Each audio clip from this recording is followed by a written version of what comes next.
that. All right. Did it tell you out loud this is being recorded? No. There's a sign. Yeah. Sign. You have to continue it. Yeah. Just say continue. All right. Well, thank you to everyone who sent me homework. I hope it's okay if I borrow some of those for my own classes. If we have time at the end, I might share a couple, if that's okay. I wanted to pick up where we left off last week. Excuse me. Where we started our menu of resources and we started talking about pictures. Right. And we talked about how there are many different kinds of objectives for using pictures that we can use. Vocabulary building is good for sentence building, general fluency development, and often it's nice to be able to use the same picture for multiple things. So first, if we use it for vocabulary development first, then students have the vocabulary to build sentences on. And if they've done sentences, questions, and or answers, particularly, it's easier to have a discussion afterwards. And we can go back and forth up the continuum with support, providing support so that students can, by the end, be able to use those, the vocabulary, the sentences more independently. Other advantages of using pictures are differentiated instruction. So if you have students, if you're teaching more than one student at a time and they have different comfort levels, you can ask them different kinds of questions. They can participate at different levels. And of course, we're constantly assessing. I tend to also, especially at the beginning of the year, excuse me, at the beginning of the year when I'm not certain, I'm even less certain how long things are going to take in my class, I'll put some pictures at the end of my class materials, of my lesson materials, because it's always a good contingency. There's always something that we can talk about with respect to the pictures if we have some extra time. Any questions about pictures? Okay, we're going to talk also now about stories, videos, and games, and talk about the continuum for each of those. So for stories or articles, any kind of text, really, this applies to.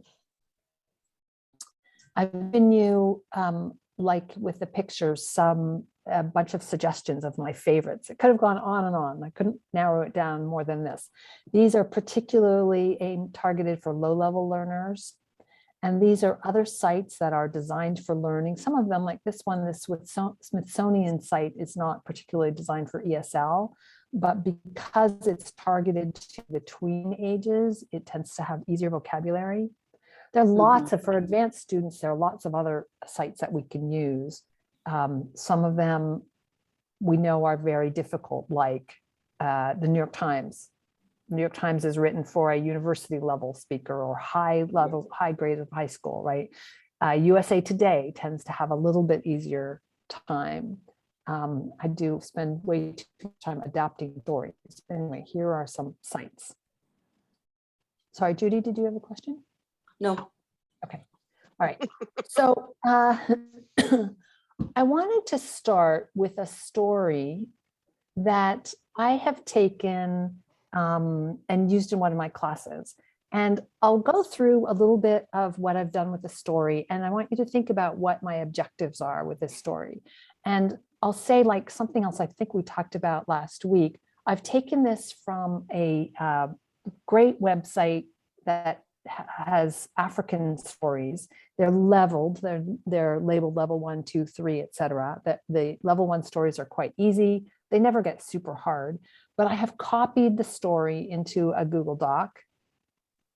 Could be Microsoft Word or whatever you're comfortable with, just because I like to be able to manipulate it. And also I like to be able to make the text a lot bigger.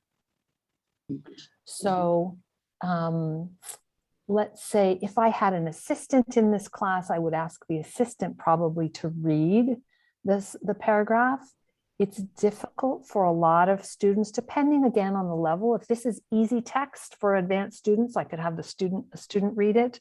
But if it's sort of borderline for them, it's difficult for a lot of students to read and understand at the same time. if you've ever seen a student, you ask them to read and then you ask them a question about it, and then they go back and read it silently because it's hard. They're focused on pronunciation. They're nervous when they're reading out loud, maybe. Okay, by this point, you guys have probably mostly read it. So I'm going to ask you for the verbs. What verbs do you see? Watched. Watched. Wished, Wished. join, Wished. Mm. Practice. Asked. Could practice. Could play. Asked. Asked. Play. Oh, thank you, Brian. So what tense is this? Is watched? Is this something that happens in the past, now, or future? Past. Past. Past. Okay. So we're going to go through the story, and we would, for each one, we would identify the verbs and even talk about some funny past tenses like this one. This could be, let's see. Oh, here we have some highlighted. We would read through the story, identify the verbs, and cheered.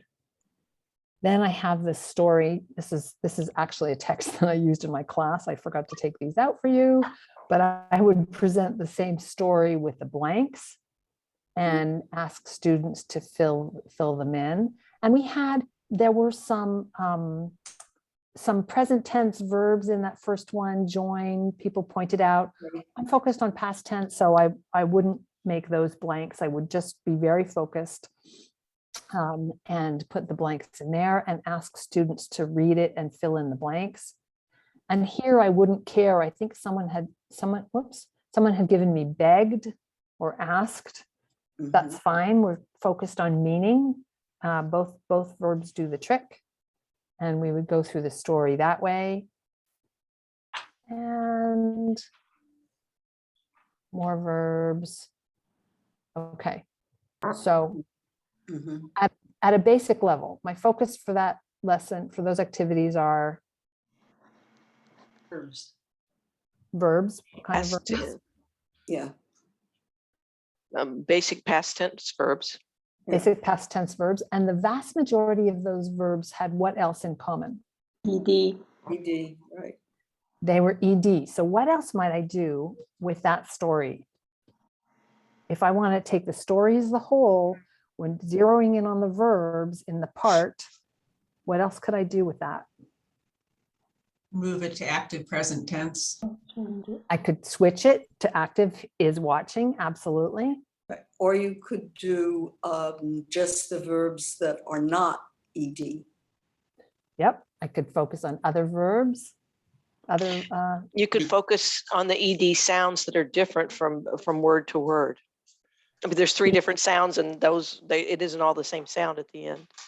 ED pronunciation is a big one. Sandy, That's what I was going to say. yeah, that's a great part to pull out of a story like this. And rather than just using verbs at random, here we have verbs with context in the story. Here's another idea. This is something that I love doing at almost any level. Here's a sentence from the story. She wished that she could join them. She wished that, and elicit, we can talk about what is in this part of the sentence. Can she join them? Is she able to join them? No, she wished that she could join them. What else does she wish? She wished that She could play soccer. Play with them. yeah, there we go. She could play. Soccer. And then we could make lots of sentences playing off that using this sentence structure. And then we can adapt that sentence structure even more to, I wish that. I wish that what? I were a boy. Ah, okay. I were a boy. And we could put it in present tense. So this takes that story that is someone else's story and allow students to take the language and use it as their own. And we've all probably done substitution drills where we're saying, this morning in my class, we were doing a lot of, do you like hamburgers? Do you like pizza? Do you like tamales? This is another way of getting a sentence structure that's really used out there in the real world, and getting students to take ownership for the language and making it their own. Here's another one. She asked the coach if she could practice with them. She asked Her teacher. teacher. eh, If she could take pictures of them Ah, okay. or video of them. Yeah, or video of them. So this is a pretty sophisticated sentence.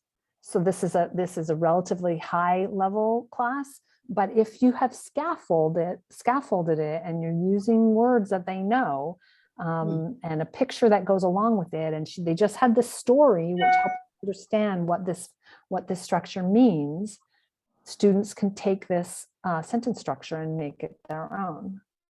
Linda, would Yeah. would you use this opportunity? I know it will depend probably on who's in the class and their level, but would this be, what criteria would you consider in considering whether to use this as an opportunity to label some of the grammatical components of that sentence, or to move to another level of grammar and using that structure, using that scaffolding? That's a great question. I have to tell you that when I started in this business, I thought, oh, the labeling parts of speech and all that, I'm never going to do that. That's teacher talk and not necessary. And I have come around, not all the way around, but I have come a fair way around, because I found that it's really helpful if students know what a verb is and know what an adjective is, for example, or a noun. They can, not at the very, very lowest levels, but that can help them understand when to use it in certain functions, for example. And actually, I have a Chinese student who is still really having a really hard time with she versus her. And so I've tried the noun. If it's a noun, it's her something belongs to her. I can speak several other languages, but Mandarin is not one of them. I can't explain that. So students knowing parts of speech can really be helpful. In this particular example, the coach is an object. And if she could practice with them as a dependent clause, I can't say that I've ever taught those things, even though I've taught up through level 5. That doesn't mean that you shouldn't in a given situation. Some students glom onto that. They want the grammar description, but then they can't use it, right? So particularly students who have studied in some parts of the world, in Japan and Korea, they tend to learn a lot of grammar, but the listening and speaking and active is not emphasized. Some of my students have told me that's because their teachers don't speak English really. So I think it's a balance. There's definitely a place for it. You just have to judge, for the place and time. Yeah, it's a good question. There's got to be a reason. All right, let's keep going then. Okay, so for stories and articles, this happens to be a story, but it could be an article, any kind of text. There's vocabulary building. We identify words, we spell words, we extend their use. So if I see a word in a story, I want to know, how do I use that word in other contexts to make that word useful to me? And then so we've done the whole, we have a lot of part, and then we'll go back to the whole, reread the story, get that word back in its context. Language structure, that's the kind of thing that we were just talking about, where you can take a sentence from a story that has a certain structure. like these and identify the structure, fill in blanks, maybe extend. Again, how can we use that in other contexts? And then reread, put it back in its context. Judith, I love your cat. Thank you. Fluency development, just basically reading, discussing. So in 2 steps, you can discuss the story and then extend the discussion beyond the story. So in this case, this is a story about a girl who wants to play soccer, and we can talk about what she wanted to do and if she was allowed to do it or not. And then we can say, what about in your school when you were a child? Were you allowed, well, did girls play soccer, football, etc.? So, and again, we can take this, just like the pictures, we can take the same story and go up and down the continuum, get the vocabulary, work on the language structures, and then build it out bigger to work on fluency development. Other things with any kind of text or oral speech as well, intonation. So I think to go through even a story as relatively short as this soccer star one, I wouldn't use the entire story, but maybe choose one paragraph or one part of it. I would look for different structures that were interesting and talk about reading with intonation and what happens in sentences, and do little marks, voice up, and have everyone practice, have them repeat. And I like to say, make students the teachers and say, read this like a question, read it like a sentence. And then see if students can do that and other students have to say question or sentence. And that's both auditory and production. Pronunciation of sound. Now, we talked a little bit about pronunciation last week. It's with a focus on comprehensibility, choosing a target sound, starting with a word. You could start with the whole sentence: word, sound, word, phrase, sentence. So come from out, come into the very specific and back out, and then put that sound into other words. And it could be in a text, you could have a whole text and just choose one word that you want to focus on the sound of. In my beginner class, we're working, I think I mentioned this last time, we're working on married, not married. All right. Questions about texts? Are there particular sources that you have found that you like for texts or stories with students that you've worked with? One of the things that I found is Reader's Digest. I'm not sure if you've ever been to that, but if you go to RD, I think it's rd.com. I mean, those stories are pretty easy to read, and they're also very interesting. So that's a good source. Cool, thanks, Homer. Others? Manythings.org has got a lot of VOA stories, and those are pretty good. Those are intermediate, so they're, and then if it's a story about a writer or a poet or a musician, then they'll put in some music, they'll put in some poetry, and then they'll go back to the story.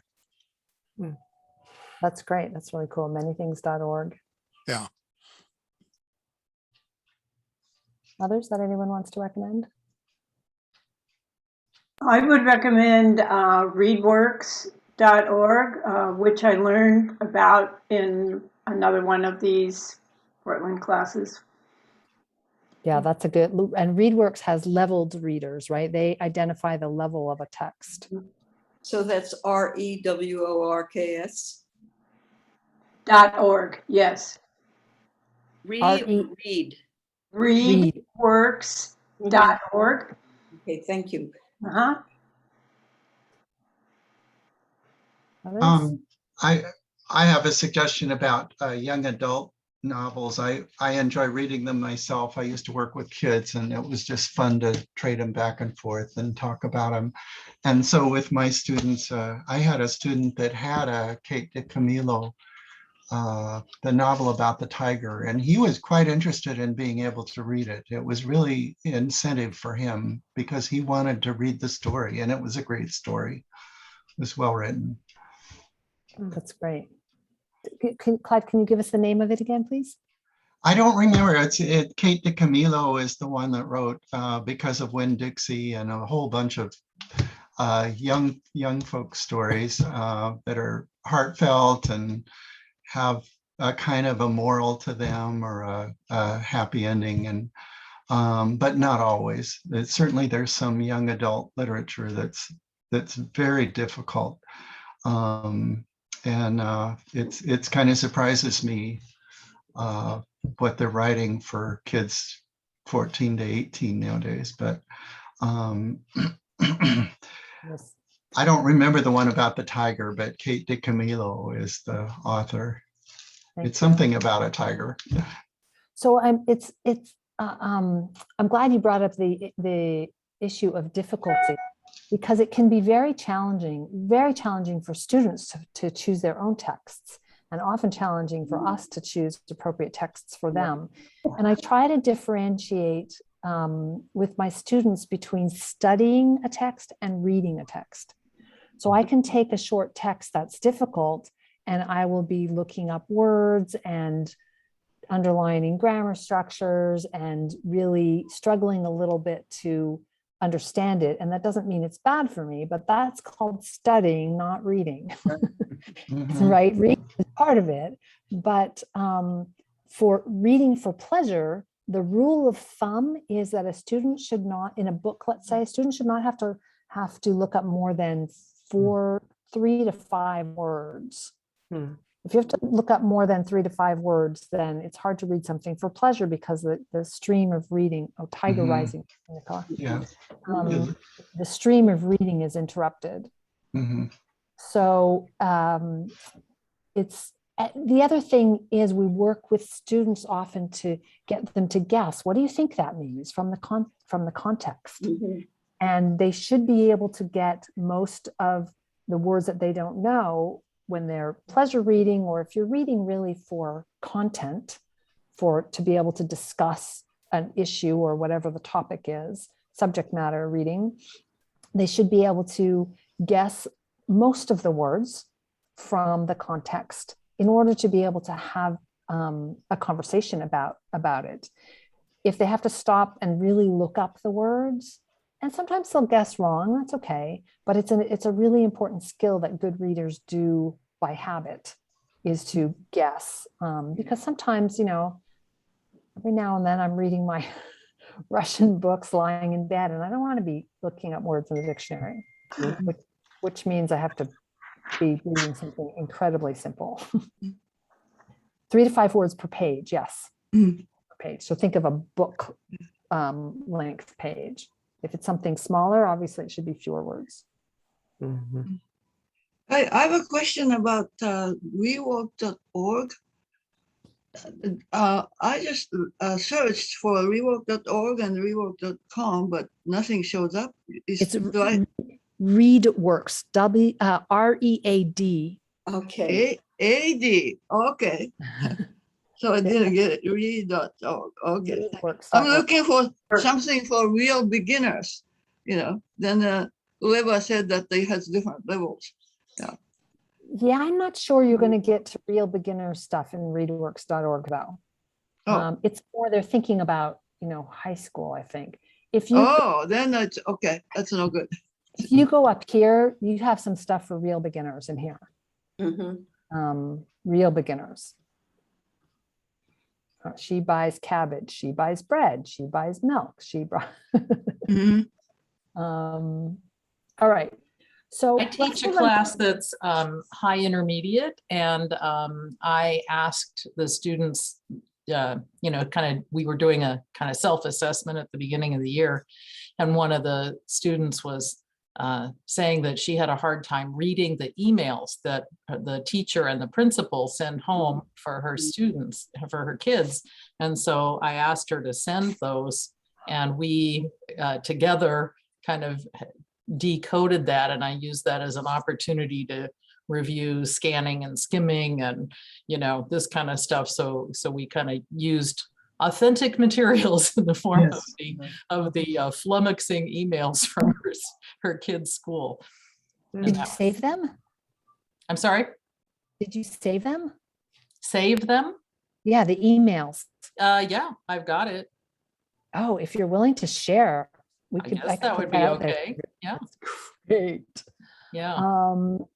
Cool. I mean, Oh, one and of them was very complex because it was talking about blended classrooms and proficiency-based learning. And you could go, well, yeah, you know, Wow. I always tell my students, hey, you know, a native American English speaker wouldn't necessarily understand this. These are, you know, technical words. But again, we went through and also like, you know, looked at the topic sentences and also like looked for the verbs, looked for the, you know, what looks like the key words in the paragraph. And, you know, if she doesn't have a kid in the 8th grade, if it's a paragraph about 8th grade, you can skip it, you know, that kind of thing. Can I just have a caution? If you do wish to share the emails, please get consent from the people and delete all identifying information. Because I'm sorry, the lawyer brain is kicking in. There's very strong privacy protections for students. Yeah, definitely no identifying information. Nicola also corrected me. Readworks goes down to elementary students too. Elementary school students, however, have a much larger, orders of magnitude larger vocabulary than our beginner students do. Right. So it's not where I would go necessarily for beginner reading. Question.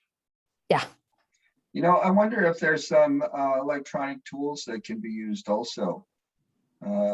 Whether you know of any things that might, for instance, mark up a sentence automatically for the students, so that the student can go online and read things, and then if they don't know what a word is, you know, they can click on something and it'll tell them it's a verb or subject or object or whatever. Now, you know, one of the examples of that is on Kindle. If you're reading something on Kindle, you can just click a word and a dictionary will pop up. So if they have trouble with vocabulary, you know, that would be one tool that they could use. But I wonder if there are others. That's the primary one. The same, I would apply the same guideline though, 3 to 5 words per page. And because more than that, it's really studying. Ryan put Unite for Literacy, and that's one of the ones that I have in my resource list as well. Yeah. So it's there. Okay, let's go on to talk about videos. And the first thing that I want to say about videos is it's important to differentiate between objectives that include listening and objectives that do not include listening. Because if the goal is not listening, then I would use wordless videos. And I'll show you 2 examples. Because the minute someone on the video speaks, students are trying to focus on that. And if that's difficult for them, or maybe it's easy, but it's just not your primary objective for using the video, then you've lost their attention over to that. Similar thing with subtitles. The minute you turn on, subtitles have their place in learning and in life. But adding subtitles make it a reading exercise. And if your objective is not reading, then it's good just to stay away from that altogether.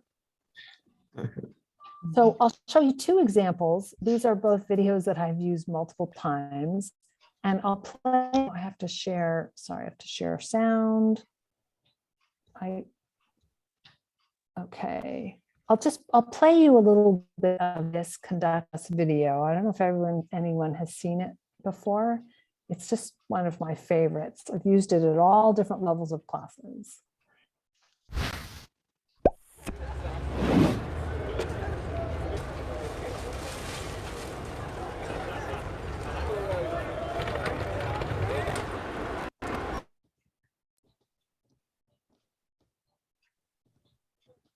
Lost. We're seeing you, not the We screen. lost the Oh, share screen. I'm sorry. Thank you. Wait. Let's try that again. I'm gonna go back.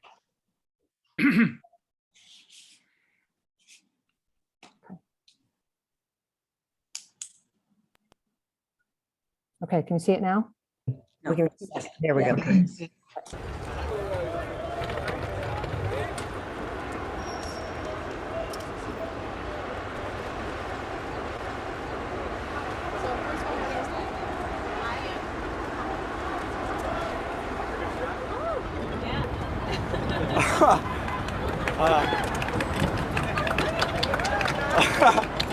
Like this?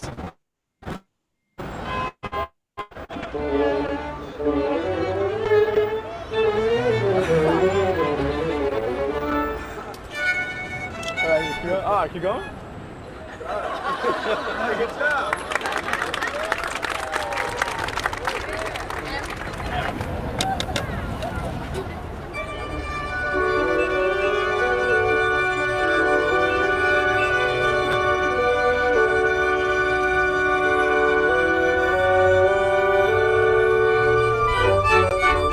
All right, you get the idea.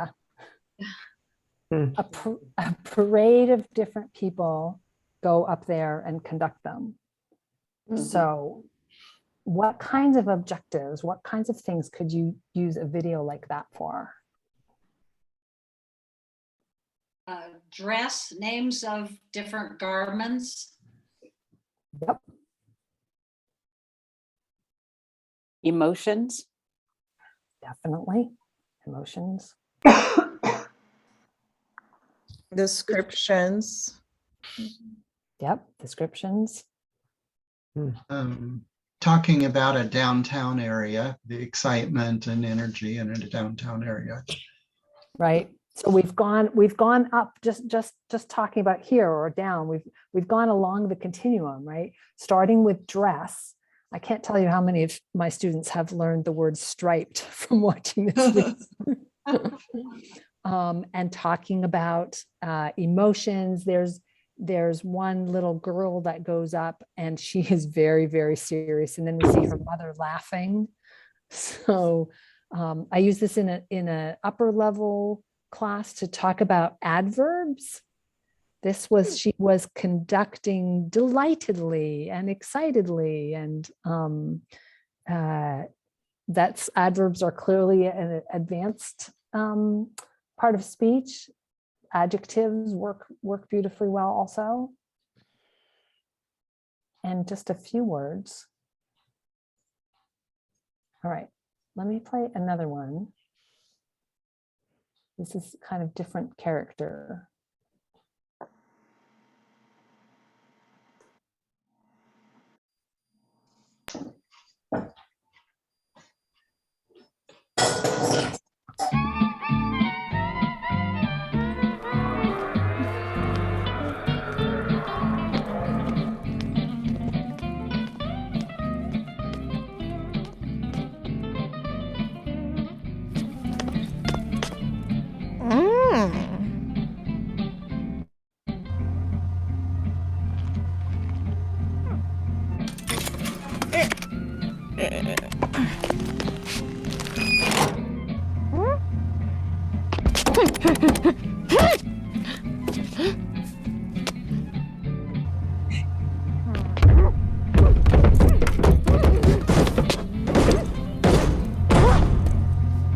All right, so stop.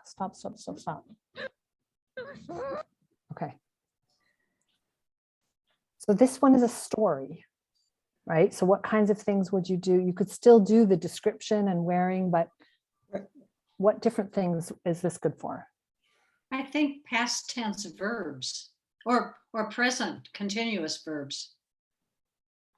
And also emotions.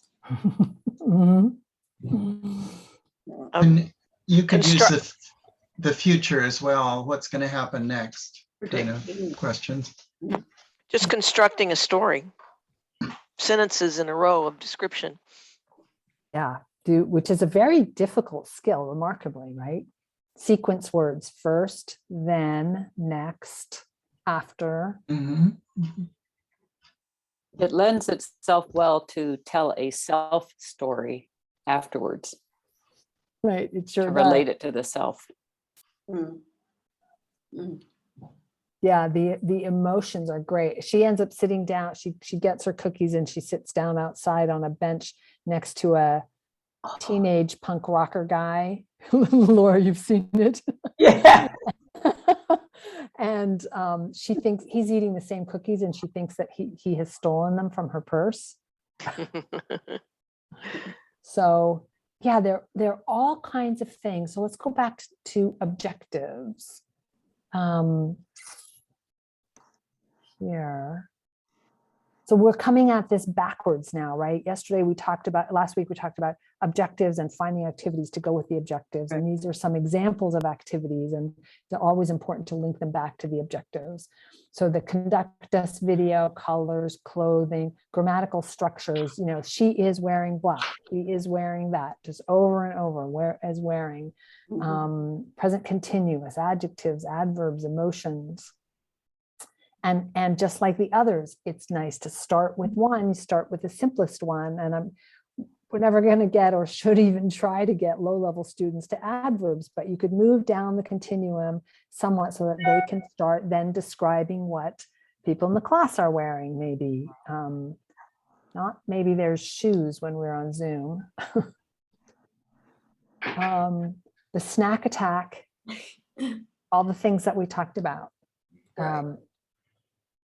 Language structure, sequence words, storytelling. Sometimes I'll take a video and I will take screenshots at various points along the video and then put those screenshots in a document or a presentation and see if students can, that's one way to support narration. Because to remember, I find even if it's just a 2-minute video, this snack attack is actually it's 4.5 minutes, but even just a 2-minute video, it can be hard to remember all the sequence of actions and be thinking about the language.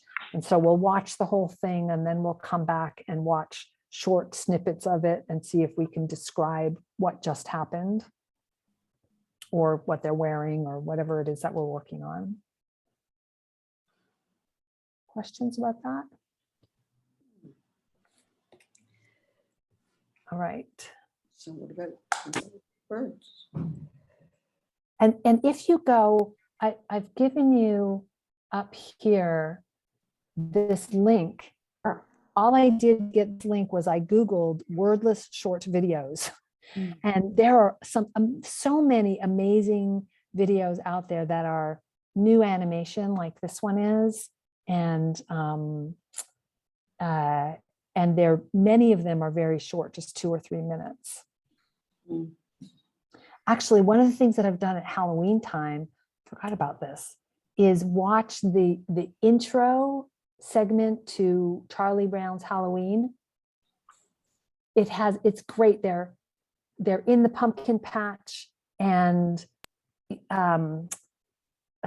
Linus keeps choosing a pumpkin and Lucy's like, no, not good enough. And he chooses another one and Lucy says, no, not good enough. It's great. She finally says, yes, that one's good. And it's huge. So he has to roll it home around the fence and it doesn't fit through the fence. And anyway, it's no words in that. And it's great for describing. Okay. If the goal, so that's when the goal is not listening or reading. If your goal includes listening, clearly we want to use videos with speech. And here are some that were developed specifically for English language learners. Some of them, someone talked about our students with who have kids and needing to talk to teachers. And there's one particularly one, this literacy part one. Sounds like someone has seen it. If you haven't seen it yet, it's great. It's a parent, an immigrant parent, taking a call from another immigrant parent. They got this letter home from the teacher and they're not sure what it says or what it means. And so they're talking about that. It's really great. So 2 different ways, you may be familiar with these, of working with any kind of listening. Top down is focus on meaning, and bottom up is focus on form, so on language and words. And good proficient listeners use both of these techniques together in order to be able to understand what's going on. And we can do activities primarily focused on one and the other. And in some senses, we can do whole, part, whole. So I have an example for you. I'm just going to make sure that my sound is shared. This is another one that I love, and it's quite simple, but that doesn't mean it can't also be helpful for more advanced students. Close, part 1.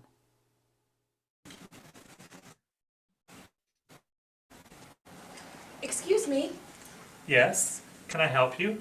can I try on this jacket? Sure. How does the jacket fit? It doesn't fit. It's too tight. Too tight? Yes, it is too tight. Would you like to try on another size? Yes, I would. One of the things that, stop. Linda, can I Yeah. ask a question? Yeah. This is a dumb question, but I just wanted to ask if other people are seeing the video as kind of choppy. I just got a new computer and I wanted to see if it's my problem or other people's Funny. problem. No, it's choppy. Okay, thank you. Copy. My mother's probably on Zoom in the other room, sorry. It's not a problem. I just had to ask.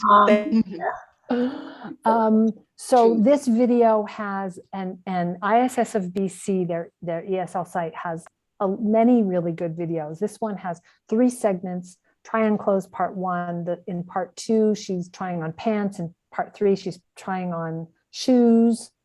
And then they have another version of these same scenarios where at some point in the exchange, one of the people mumbles and the other one has to say, "Excuse me, I didn't understand," or "Excuse me, please repeat that." It's fantastic. I just discovered that and did it with my class this week. So I would watch the video, probably watch one of the segments at a time, go back to the beginning, and with each utterance, stop it and have students repeat it. And then if there was a word like tight that they might not know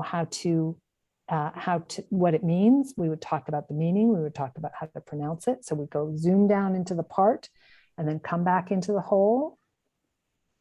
We could do, has anyone here ever used Flippity? No. Yes. Flippity has all different kinds of tools that you can use. Here's one of them. You put they can be words, you can do sentence building. Here are the lines from that video. Sometimes I do this and they come out with all the green ones on one side and all the red ones on the other side. So you just reload it. And at my peril for doing that live. And then I can ask students, what's the first word? What's the first sentence? What happens first? She says, "Excuse me." And then what? Can I try on I'll this? try on this jacket. Yes, can I help you? Maybe I might do, if someone said, "Can I try on this jacket?" I would put that up there and then they'd say, "Oh, I don't know." Okay, then, so you get the idea with this. This is manipulatives. You can put anything that you want in the text and then move them around. What's the name of the source? Flippity.net, FLIPPITY, if someone wants to put that on the chat. Does that require a subscription? It does not. It is totally and completely free. And when you go to flippity.net, you'll see they have probably 20 different kinds of games. And it uses Google Sheets. So if you have a Gmail account, you can use it. Otherwise, you get it, but it's free. I use this flippity for sometimes teaching how to form questions. So if you pretend that these are individual words, I'll try to find one of mine with individual words, we make a sentence, and then it's very easy to demonstrate how we take this part here and this part here in order to make your question. We have, that would be with words, clearly not with whole structures in it. Linda, there's also on Flippity a wheel that goes around that is really fun to use, and you can customize it with your students' names and, you know, their family member names, but that's really a nice tool. I'm sorry, I have a question, maybe a very dumb question, but so if you're using Zoom, how do you put something like Flippity on Zoom so that both you and the student can use it? So the answer is you can't. you have to drive. The teacher has to drive. The nice thing about any of these games, and we'll go way into games in a little bit, is that afterwards you can send the links to their students and then they can drive. But while we're in class, only one person. If you send the same link to the students and they manipulate it, that will only show up on their screen and yours will only show up on yours. Okay. Yeah. Thank you. Yeah. I have another, I think, let's before we go to the wheels. Okay, we're talking about video. So top down, we want to activate context. So before showing that video, we would talk about shopping. Do you like shopping? Do you go shopping? When did you go shopping yesterday? What did you buy? Do you like shopping for clothes? That's what the video is called, right? Infer from visual. So if there's a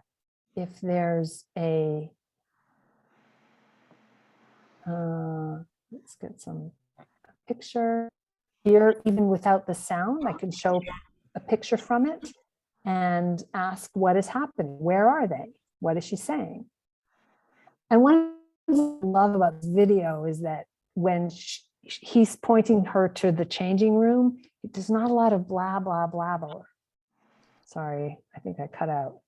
There's not a lot of, because in a real store, the salesperson would be saying, it's over there, it's at the end of the hallway, turn left, you can take in 4 items at a time, right? And eventually our students need to be able to either understand that or ignore that. And these videos just don't complicate life with any of that chatter. And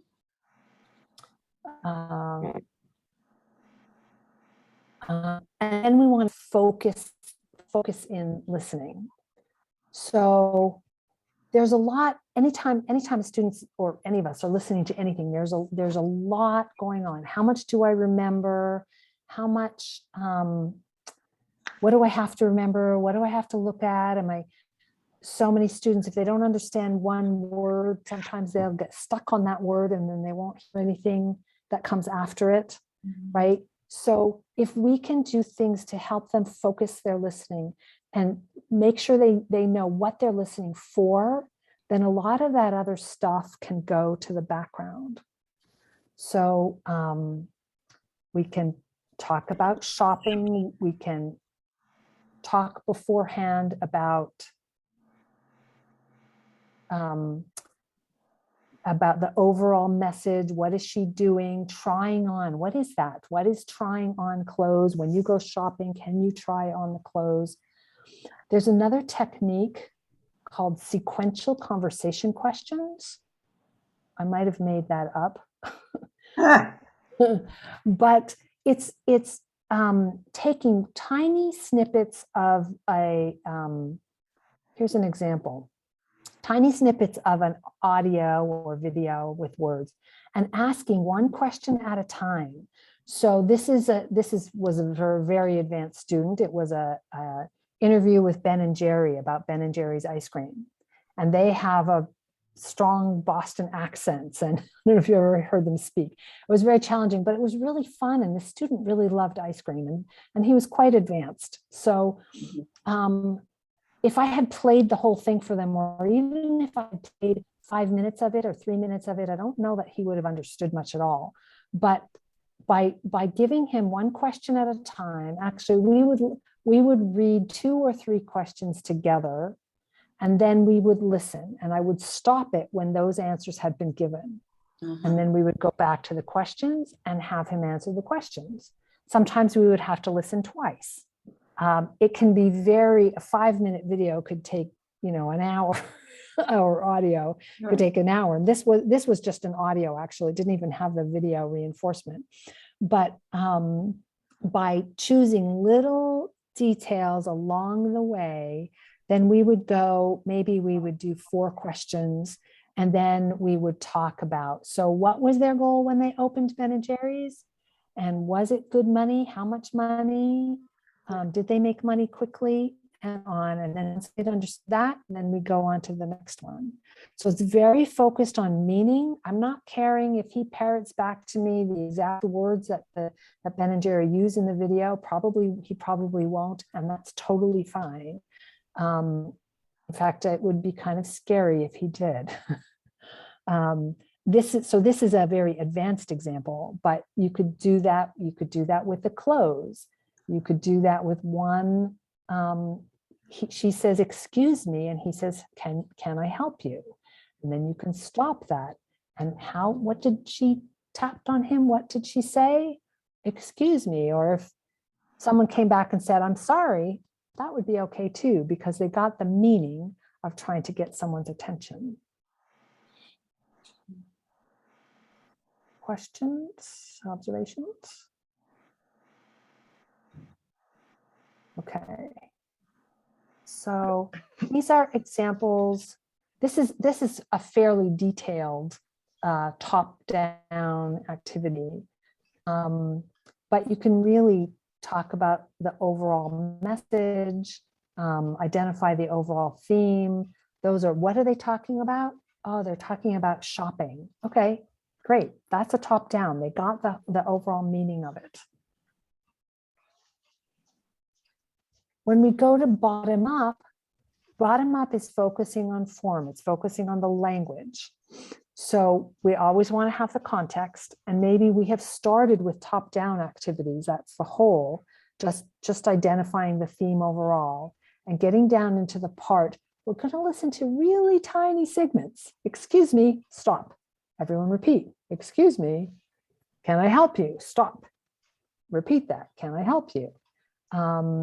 You can have fill in the blanks that way. You can do manipulatives like what we did with the flippity to focus on the form. And then, of course, you can always discuss and go back to the whole, discuss and extend, use those forms in other ways. Questions, observations? Okay. Here was my trying on close. I preempted myself. Listen and repeat. I'll often, especially with Zoom, I'll often have students dictate, and I will write on the screen as they're talking. Maybe we'll try to reconstruct the dialogue afterwards. Practice the dialogue in pairs so that once we get our dialogue constructed here, then, Angie, you are green, and Judy, you are pink, and have them practice the dialogue.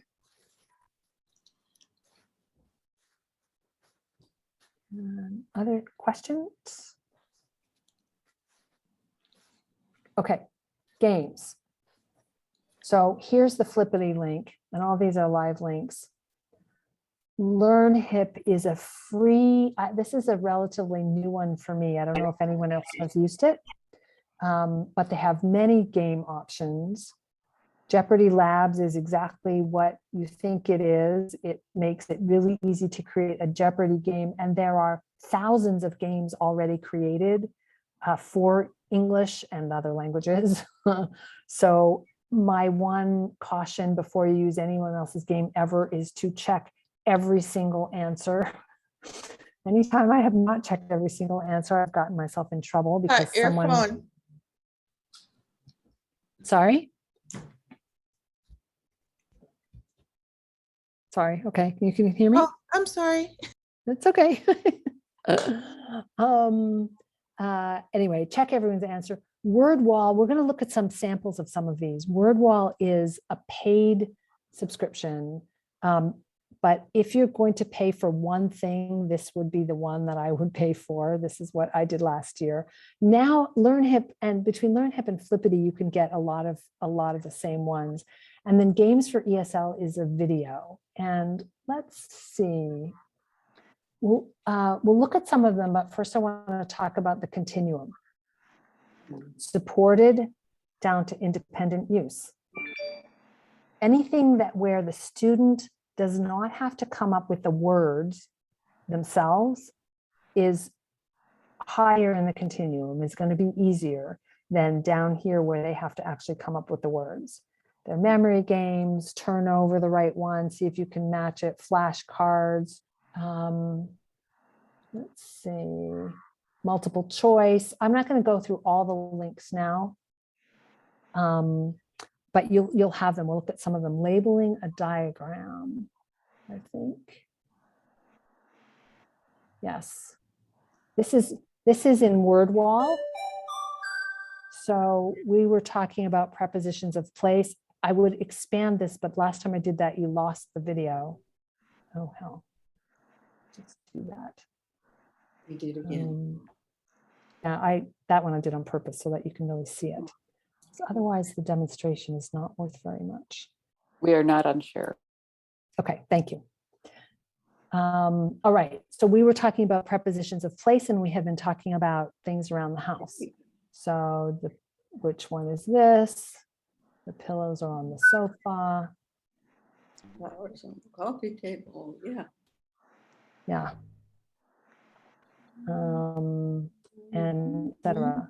I always practice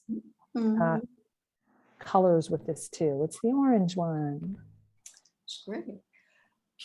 Linda, did you create this, or is this something that just is on offer on the menu of this particular game? This I'll log in and show you. That's the one you had to subscribe. I did not create the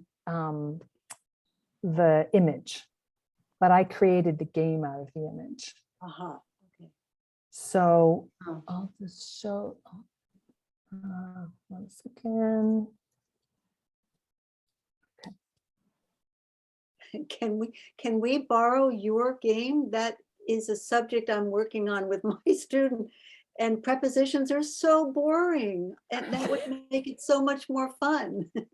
Absolutely. In fact, you have a link to this exact game in the presentation. Great, thank you. Yeah. Okay. So here, no, I thought I just logged in. Well, here, well, this is LearnHip. So you see in LearnHip, you can create cards, you can do a match sentences, multiple choice, gap fill, picture reveal. Here's an example of the picture reveal. So someone give me a number. 17. Keep going. 20. 9. Oh. 42. So you get the picture. Yeah. That was no pun intended. Bicycle wheel. Yeah, I think so.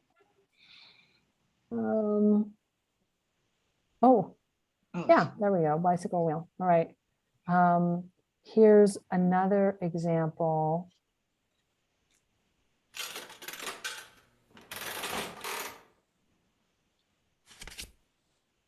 So this was a level 5 class. We had done lots of work on third conditionals, and then we wanted to take that chunk and have them take ownership for it, fill in their own sentence.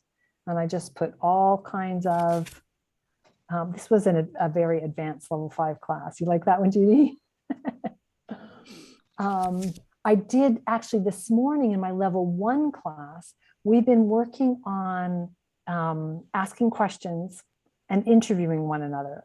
And we started with, my name is, I am from, and we were had done a unit on family. I have 2 sisters, I have 3 brothers, I have whatever. And then we went from there to, do you like? Do you like? So I wanted them to get the flexibility.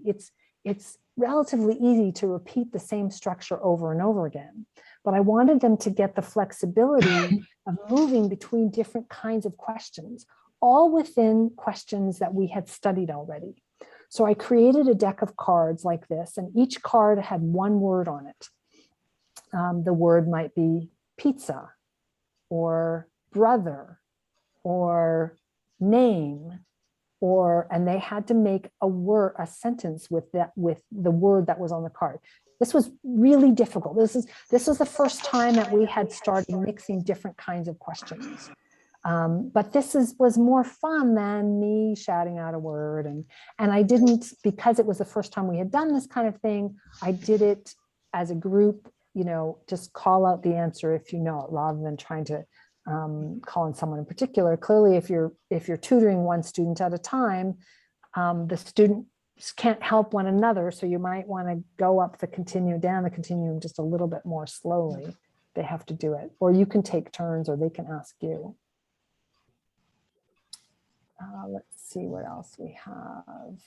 Ooh, this is something else on LearnHip. They have a whole category of things called conversation questions, and you can choose. Now, I haven't previewed these. You can make your own conversation question category cards, or let's see what happens if we just jobs. What kind of job would you hate to have? How long have you had your current job?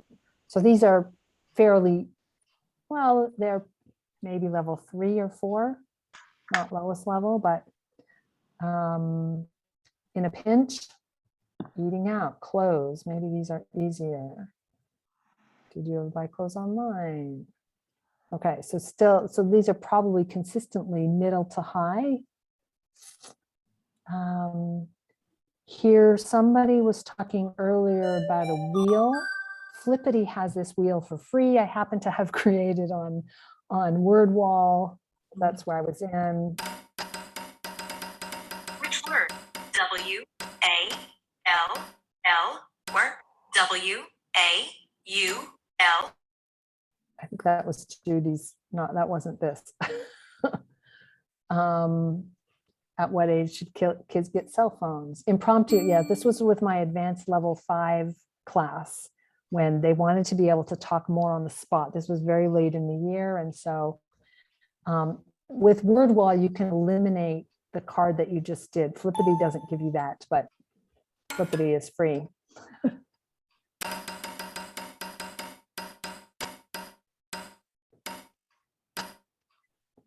Talk about a trip I took. And I had them try talking first for 30 seconds. And then we tried for a minute. It was hard to talk for a minute on one of these impromptu topics. I have a question. Yeah. Can you talk about what Zoom does to all of these various very exciting kinds of things that you've shown us? I mean, I've been working with one student and we only use Zoom, and I feel very restricted from Zoom. And can you speak to that? Yeah, it's a really good question. It's taken a lot of getting used to for me. Zoom just projects, just shares. So I do things in class. I use these games in class exactly the same way that we're doing it together. So I have it. I try to always open anything that I'm going to need before class. Right. And I share my screen and I will share the game. Uh-huh. And so the students are just watching it the same way that they would be watching a movie or video. Right, right. So the student has very limited interaction with what is shown. Right, the student can only interact. Hold on just one second, Brian. The student can, as far as clicking things on the screen, only the teacher can drive. Only the teacher can do that. However, if you interact with your student in that way and you're showing them how it's done, then you can send them the link to the game. And they can do it themselves. And they can do it themselves. On their own. And the wheels have questions and not answers, and the cards also.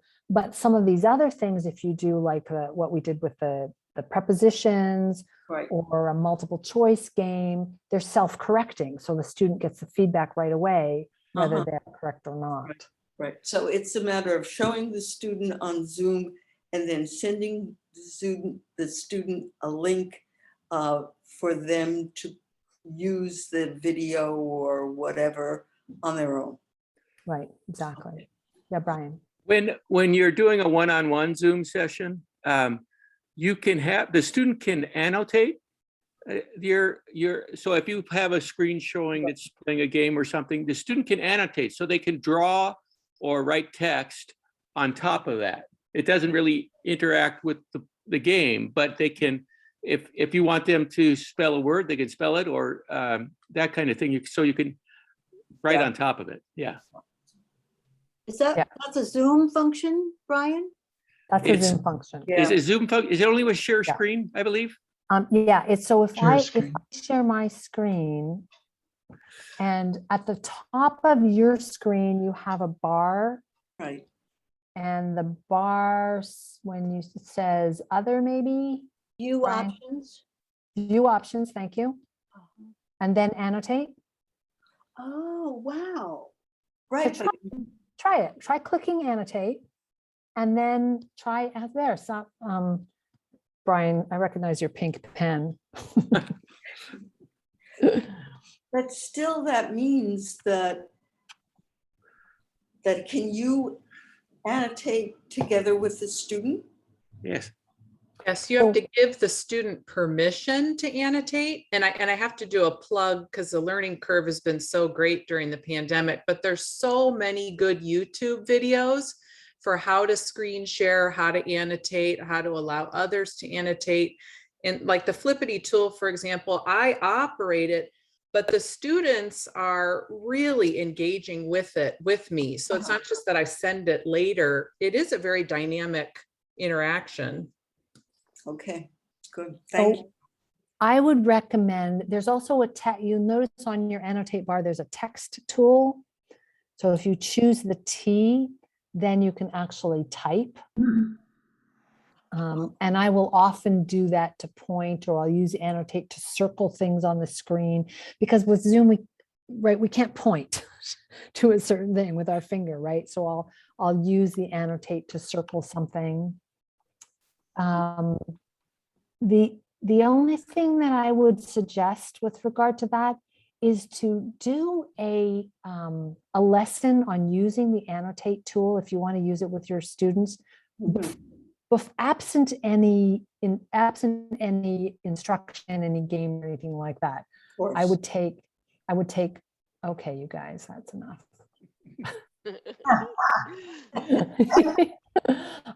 I would take a completely blank document and have them practice on that, because you don't want anyone to feel, oh yeah. There's always a smart one in every crowd. You don't want them to feel bad that they can't participate in the game if they haven't figured out annotate. The other thing is, if you have a student who's participating on their phone or on a tablet, the annotate tools work slightly different from that. I have not used annotate very much in my classes, so I haven't played around with that. But you'll want to, if you have students participating on different kinds of devices, you want to look those up and make sure you know how to give them instructions. Often I will take screenshots that you can get on the web for, annotate, view options, whatever it is on a phone, and put the screenshot on in the document to help students find whatever it is that you're looking for. And then once that game is good and they've got that, then you can actually start using that in class. Laura, did you have a question? Yeah, they, I don't know how recent it is, but when you're sharing the screen, on the upper right, it now has something like you give the control to the other person. Oh. Yeah. I don't know if they call it remote, they don't call it remote control, but it's like giving the other person control, and I've done it. I don't know how long it lasts, but Until you take it away. If you're using Google Drive, they can write things on it that if you've shared the document with them, if you give them control.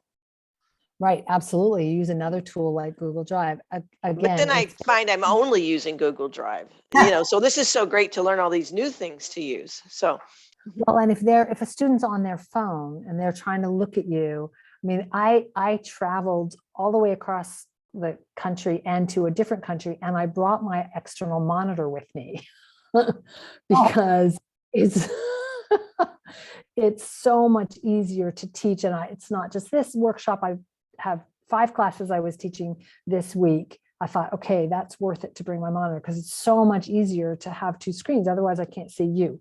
So, if the student's on their phone and they want to see you, but they can't do everything at once. So we don't want technology to be a barrier in any case, right? But this definitely has a potential to offer another option. If you want to practice this annotate, I'd suggest you find a 6th grader that can show you the ropes. Because they've all been Zooming, they just did Zooming for a year and they know it pretty well. They're experts. Yeah. Brian put some other question generators in the chat. I can send you, after class, I can send you a log of everything that was in chat. I wanted to show you, I'm so time. I just wanted to show you word wall. This is the Beaverton Literacy word wall account. But when you create, you click on create activities. This is with the basic account. These are all the different kinds of things that you can do.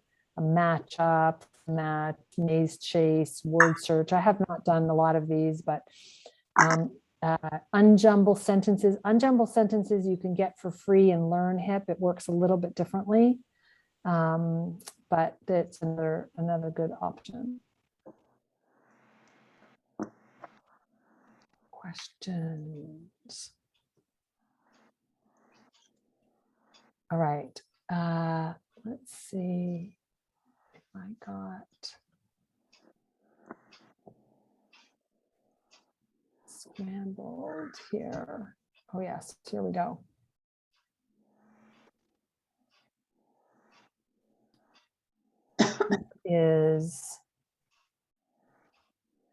This is great for pattern making. So this is in LearnHip. This is the free one. And students can do this on their phone too. And you just literally drag the words. LearnHip gives you all your sentences in rows. You're doing something with patterns where all the sentences are the same, or you want students to observe something particular about the difference between sentences. This is a great way to go. WordWall has something similar, but you only see one sentence at a time. So it's different options. So those are further down the continuum, putting items in order. Here at the top, you're mainly identifying items that are there. Now you're manipulating in the middle of the continuum. And down below are things that don't have answers, like the sentence starters, those cards we looked at, and general discussion prompts. I really recommend choosing 1 or 2. If you haven't done any of this yet, choose 1 or 2 things to start with, play with it, do it different ways. It's also, it's great for students to get continuity when they see something, oh yes, I know how to play this game. I don't want to present a new learning method and new learning material at the same time. So if you're using a new learning method, a new kind of game, let's do it first with material that they know that's familiar with them, familiar to them first. And then you can extend that same kind of game into other new learning material.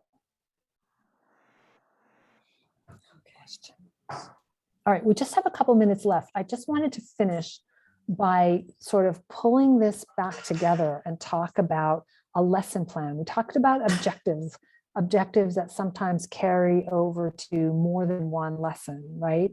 So I think about a lesson plan the way I think about a meal. A meal with 3 courses. We have an appetizer. We're always going to do some kind of welcome and warm up. And a warm up can be a review of what we talked about last class. It can be a simple conversation about how was your weekend, and using some common vocabulary, but something relatively familiar. Some of our students really have not used English since our last class or last lesson with them. The main course is working along the continuum. So if in your last lesson you were up here, you work down to here on the continuum. Well, in this next class, I would start a little bit higher, go backwards a little bit, and then come down. And then in the next class, so you go back up, and you can always go up and down, but if you're picking up a lesson where you left it off before, you want to come up a little bit higher just to remind and get those English juices flowing. And then because you're often not going to get all the way through the continuum in one class. In fact, if you do, students might probably not going to remember it next time anyway. So it's good to break it up. And dessert is some kind of reinforcement. I'll often end with a game.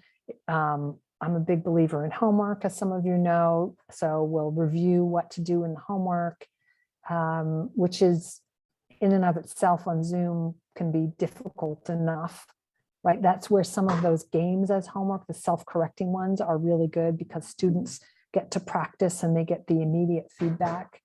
If it's written homework, I will have students take a picture, type it if they want, send me a picture in text or WhatsApp or email, whatever they want to do. And I'll at least see, depends also your objective for the homework. I'll see what they can do and what they can't do, and we'll address any issues in the following class. In my last class about asking questions, what I'm doing with my low-level students, they had to write 10 questions and answers from what we have talked about. And 3 students wrote, "Am I married? Yes, I do." So guess how we started out this morning's class.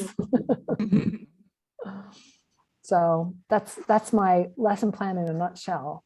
Appetizer, main course, dessert. It's 5:20. I know 2:20. I know some people have to go, but I'm happy to stay around for questions if anyone has any. So all of this remains on available to us. Yes, the presentation that I sent out last night has all of these things in it. Okay, fine. Thank you very much. Thank you. Welcome. Thank you. Thank you, everybody. Thanks. Thank you. Thank you, Linda. Thank you. Thanks for all your input too. Good stuff, Linda. Thank you. Yeah. Thank you. Are you doing a feedback form?